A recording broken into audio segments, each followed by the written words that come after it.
class, welcome to BIO171 Human Anatomy and Physiology 1. I'm very excited to be teaching you guys this semester. My name is Dr. Beck. I'll be your professor throughout this fall 2020 semester. So just a couple of things about the course. We're going to go through the course outline and also the tracking calendar, so just to get you kind of oriented as to how the course is going to run. So all of your lectures are going to be asynchronous remote, meaning they'll all be online, voiced over. You should listen to them each week, but you can do it at your own pace throughout the week. You don't have to be online at a specific time. Just be sure to listen to them at some point throughout the week and do whatever assignments are due for that week.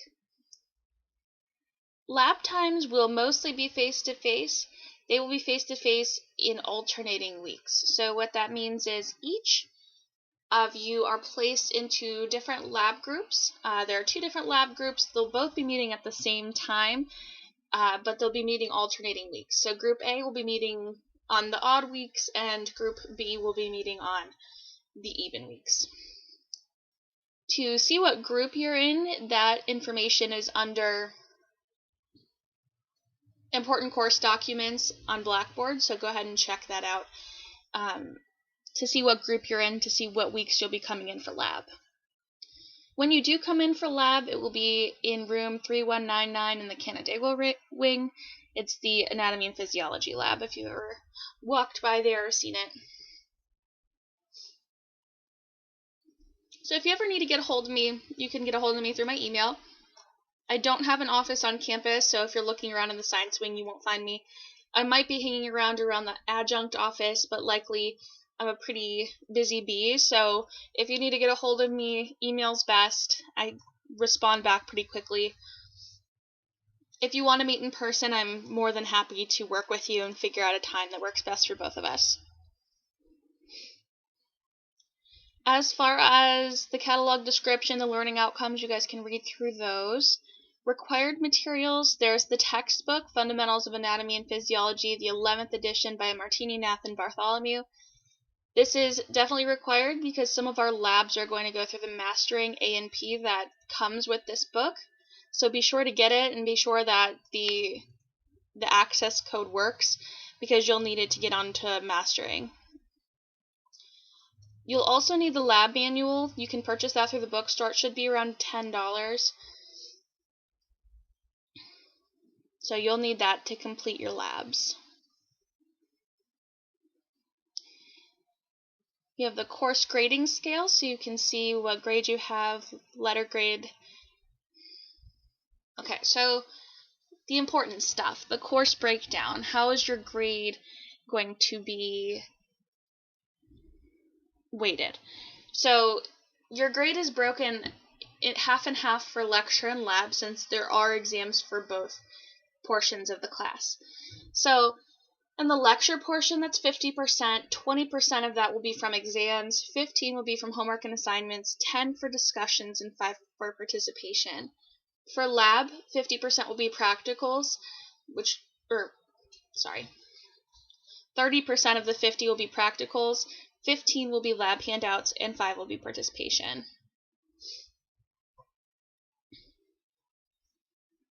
If you've never done a practical before, a practical style exam, it's more of a hands-on type of examination. Likely it will be things where I pin bones and you have to name them, something along those lines. We'll go over the practical format when it comes closer. So for missing or late exams and assignments, they should be handed in on time. Any assignments for lab or lecture should be handed in on time. I don't accept late assignments. If they're late once, I will accept them up to 2 weeks late, but after that, there will be no late assignments. If you submit all of your assignments in on time for the whole semester, you'll get 0.5% added on to your total final grade. While that doesn't seem like much, it can be the difference between passing or failing, and it can also be the difference between letter grades. So any amount of points counts. I don't do makeup exams either for poorly scored exams or assignments, or if you miss them, unless there are extenuating circumstances in which I am willing to work with you. But if you do miss it, it has to be taken within 48 hours. All of your assessments will be timed, so usually there'll be a minute per question. It will depend on the type and style of the test, whether it's an exam or a practical, how long each one will be. And if you have accommodations, please be sure to let me know, and I can work with those as well. You will have weekly discussion posts that will be due online. For your discussion boards, you should make an original post and respond to 3 of your classmates. So you have to do that by the beginning of the next week. So that's usually that will be the Sunday before the start of a new week. It'll be Sunday by 11:59 p.m. So all of the posts should be thoughtful, researched. If you have to research them, or most of the time they will be researched. I'll have links that you should go to kind of check out more information about the topic we're talking about. They should be original. If there's plagiarism of any kind, you will get a 0. I check each discussion post for plagiarism. If it looks like somebody else's discussion post, or it looks like it was copied and pasted from a different source, or just a couple of words were changed, that is plagiarism, and it will get a 0. So be sure if you do research your discussion posts that you cite any sources in APA format, and that should go at the bottom of the discussion post. So original posts should be about 4 to 5 sentences, unless otherwise specified. Responses to classmates should be 3 to 4 sentences. Please be sure to be thoughtful and considerate with your responses. You can definitely tell your classmates if you agree or disagree. Tell them why, and tell them in a polite and courteous manner. Just be sure to remain professional. So some common reasons why students receive no or partial credit for their discussion posts include not meeting the length requirement, plagiarism, late posts, not responding to classmates, or not answering the prompt at completion. Discussions are included in the assignments that have due dates, so they have to be submitted on time, and that includes the responses.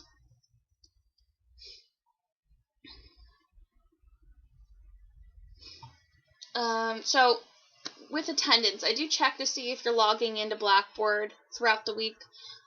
Just be sure that you're logging in and you're participating, you're watching the lectures, you're taking notes, you're doing the assignments. If I see you submitting things and I see that you've been on Blackboard, you'll get attendance points. It is definitely crucial that you make lab, because missing 1 week of lab will miss an entire experiment, and that will put you extremely behind. And lab being 50% of your grade, it's extremely important for you to come to class.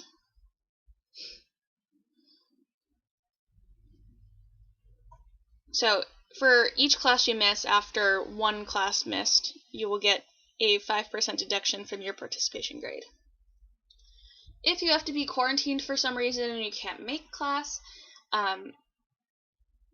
that will not apply to you. I'll just need to have a doctor's note.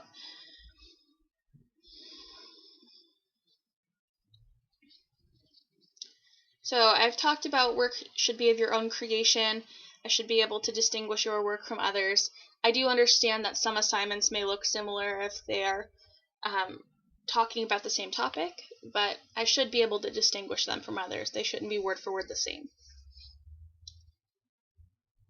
When it comes to exams, like practicals that we'll be taking in person, you guys will be pretty spaced out since you are in separate lab groups. So there shouldn't be anything on top of your desk or chair. You shouldn't have any phones on your person, or if they are, they should be off, not even on vibrate. Once the test begins, you cannot leave the room, so be sure if you have to use the restroom or make a phone call or something before the test starts, you do that before the test starts. None of the tests will be open book or open notes. That includes the ones that you take at home. Of course, they can't be there to supervise you, but just as a heads up, the tests are timed, like I said, and so if you rely on notes and textbooks and the internet, you will likely run out of time. It has happened many times before. And of course, no talking during the exams. Like I said, I think I've nailed this point home, but plagiarism, any type, will receive a 0. That includes direct quotes, that includes paraphrasing. Unless there is a citation, you will get a 0. And even if you cite it and you copied and pasted a whole section, that's still plagiarism.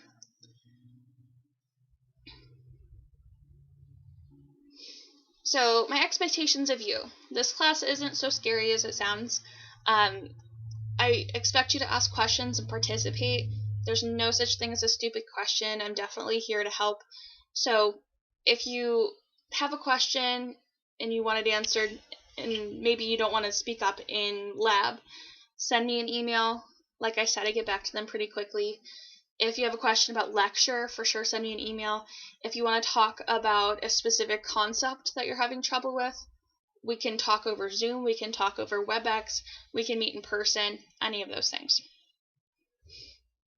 Be sure to do the assignments, including the class readings. Those can be crucial. Questions for the exams can come from both lecture and the book, so please be sure that you're familiar with both. Be sure to take notes while you're listening to lecture. There's not just a PowerPoint for you to flip through. I do not just read off of the slides. Most of the information will be coming from me speaking, so be sure to listen to it, stay engaged, take notes while you go.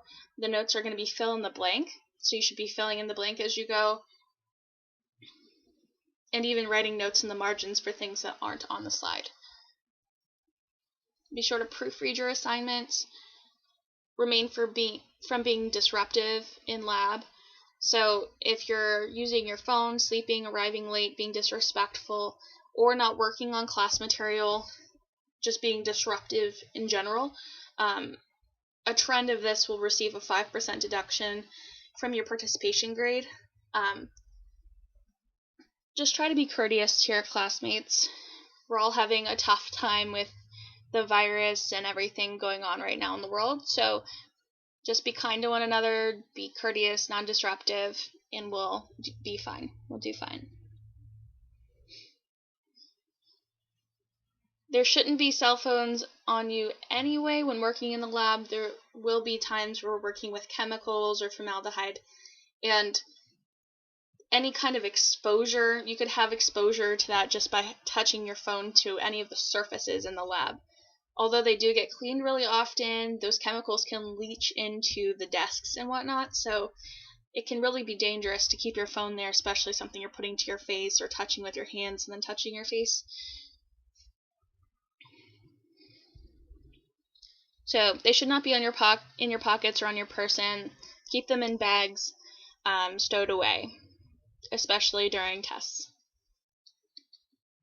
So if you use your phone unnecessarily 10 times during a class over the course of the semester, you will get a 0.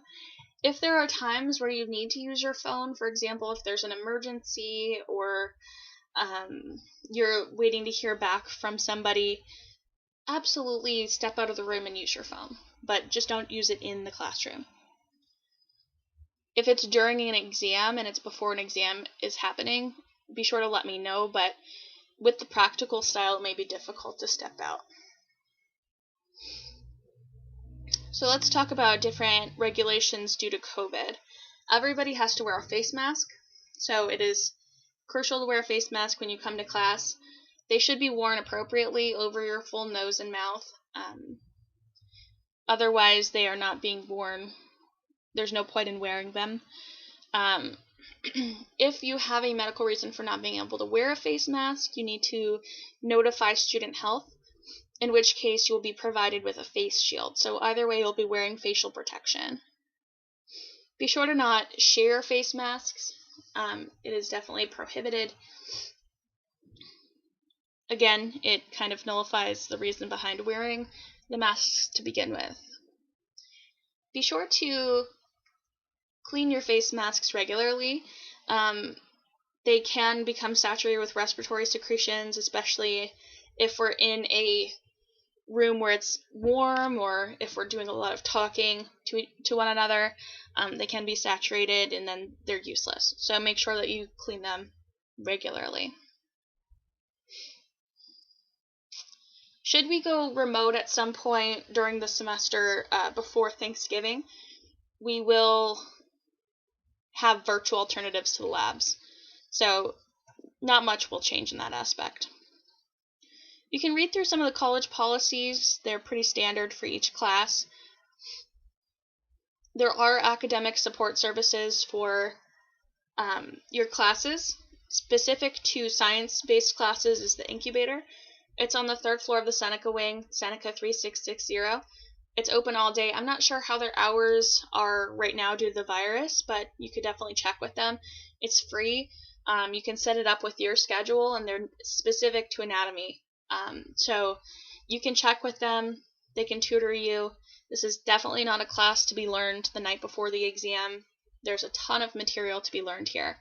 We're going to go in extreme depth with a lot of the organ systems that we go over, and it's really important that you stay on top of the material. So if you feel like you'll be needing tutoring help, definitely stop in and grab a schedule. There's definitely no shame in that.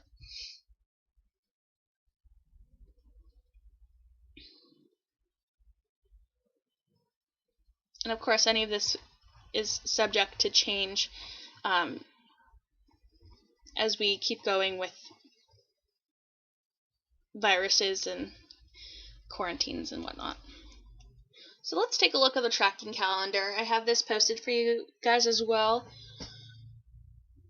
So you'll notice that each week for lab, it's separated into Group A and Group B. So if you're in Group B for week 1, you don't have to come to class. In fact, don't come to class. You'll be staying home and doing a virtual lab. Group A will be doing an in-person lab, so each week make sure that you know which labs that you're doing. Group A will always be our odd, and Group B will always be our even weeks. So each week for lab, whether you're here or whether you're at home, you will have a lab handout to complete and submit. And you will complete and submit that prior to the next lab. Each week of lecture, you'll have a discussion post, a homework usually, and you'll submit those prior to the beginning of the following week. So, like I said, you can do the lecture material throughout the week. The weeks start on Monday, they end on Sunday, 11:59 p.m. So that's when all the assignments will be due. Exams will be taken online for lecture, so you'll have those there.